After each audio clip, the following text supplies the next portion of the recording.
हवा की ताकत ने दुनिया को बदल दिया है। लेकिन क्या आप जानते हैं कि एक छोटा सा द्वीप इस क्रांति का सिरमौर है? आयरलैंड की तेज हवाएं और इंजीनियरिंग का कमाल इसे ऊर्जा का स्वर्ग बना रहे हैं। लेकिन भारत अपने विशाल रेगिस्तानों और तटों के साथ इस दौड़ में कहां खड़ा है?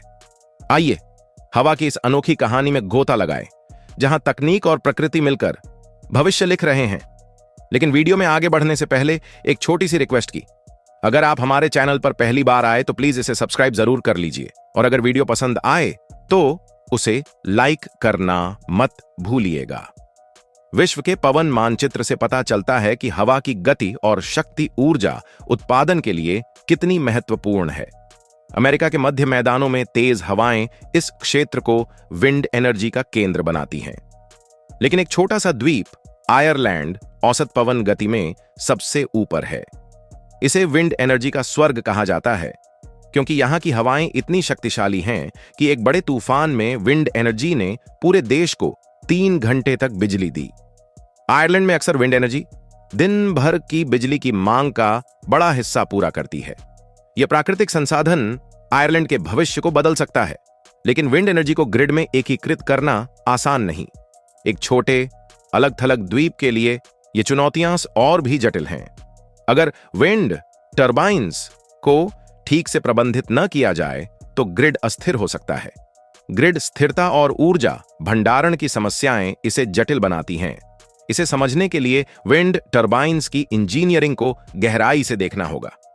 भारत में भी हवा की ताकत को पहचाना जा रहा है। गुजरात और तमिलनाडु के तटीय इलाकों में विंड फार्म्स तेजी से बढ़ रहे हैं। 2023 तक भारत की विंड एनर्जी कैपेसिटी 54 गीगावाट तक पहुंच चुकी है, जो इसे दुनिया का चौथा सबसे बड़ा विंड एनर्जी प्रोड्यूसर बनाता है। लेकिन भारत के सामने भी वही चुनौतियां हैं, ग्रिड स्टेबिलिटी और स्टोरेज। क्या भारत आयरलैंड की तरह अपने प्राकृतिक संसाधनों का उपयोग कर रिन्यूएबल एनर्जी का लीडर बन सकता है? विंड टर्बाइन्स के नसेल में इंजीनियरिंग का चमत्कार छिपा है। विशाल रोटर ब्लेड्स कम गति पर उच्च टॉर्क उत्पन्न करते हैं, लेकिन यह बिजली उत्पादन के लिए पर्याप्त नहीं। रोटर 1 मिनट में 10 से 20 बार घूमते हैं, जबकि जनरेटर को 1800 आरपीएम चाहिए। इसके लिए गियरबॉक्स का उपयोग होता है, जो कई चरणों में काम करता है। प्लैनेटरी गियर्स पहले चरण में टॉर्क को तेज रोटेशन में बदलते हैं, गति को 4 गुना बढ़ाते हैं। ये गियर्स इसलिए चुने जाते हैं क्योंकि इनके कई संपर्क बिंदु लोड को बांटते हैं। दूसरे चरण में हेलिकल गियर्स गति को 6 गुना और तीसरे चरण में 4 गुना बढ़ाते हैं, जिससे 1500 से 1800 आरपीएम मिलता है। लेकिन 15 टन के ये गियर बॉक्सेस रखरखाव की चुनौती हैं। इन्हें 20 साल चलने के लिए बनाया जाता है, लेकिन ज्यादातर 7 साल से ज्यादा नहीं टिकते। ऑफशोर टर्बाइन्स में तेज हवाएं और नमकीन वातावरण इसे और मुश्किल बनाते हैं। रखरखाव लागत ऊर्जा की कुल लागत का 20% तक हो सकती है। बेरिंग्स में छोटे छोटे क्रैक्स, जिन्हें व्हाइट एज क्रैक्स कहते हैं, विफलता का कारण बनते हैं। गियर बॉक्स की समस्याओं से बचने के लिए डायरेक्ट ड्राइव टर्बाइन्स विकसित किए गए हैं। ये ब्लेड्स को सीधे जनरेटर से जोड़ते हैं। इसके लिए बड़े व्यास के जनरेटर चाहिए, जिसमें कई मैग्नेटिक पोल्स हों, ताकि कम रोटेशन में भी पर्याप्त आवृत्ति मिले। दुनिया का सबसे बड़ा टर्बाइन हेलियाडे एक्स डायरेक्ट ड्राइव तकनीक का उपयोग करता है।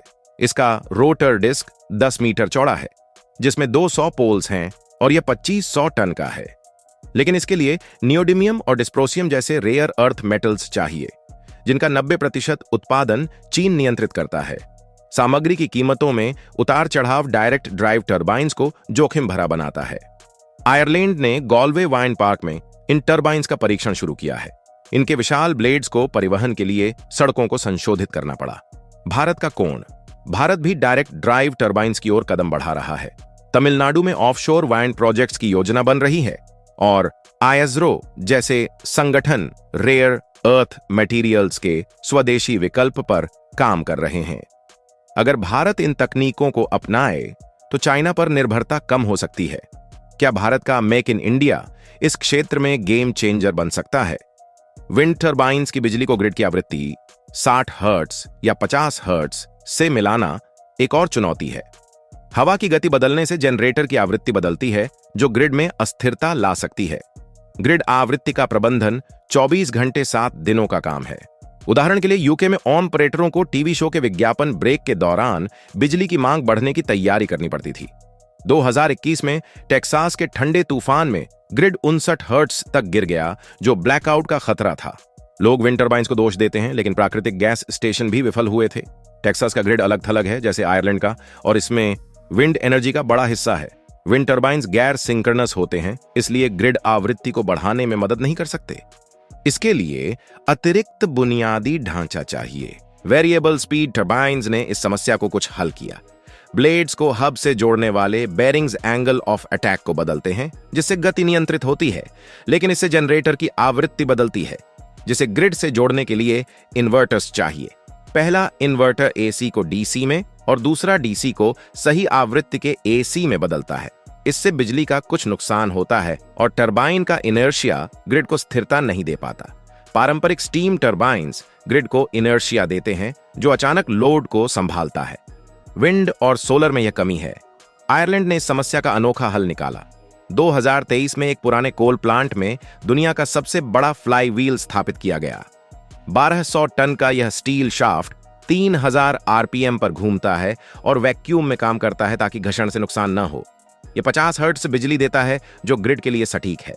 फ्लाई व्हील ग्रिड को स्थिरता देता है, लेकिन आयरलैंड को अपने जलवायु लक्ष्यों के लिए और फ्लाई व्हील्स चाहिए।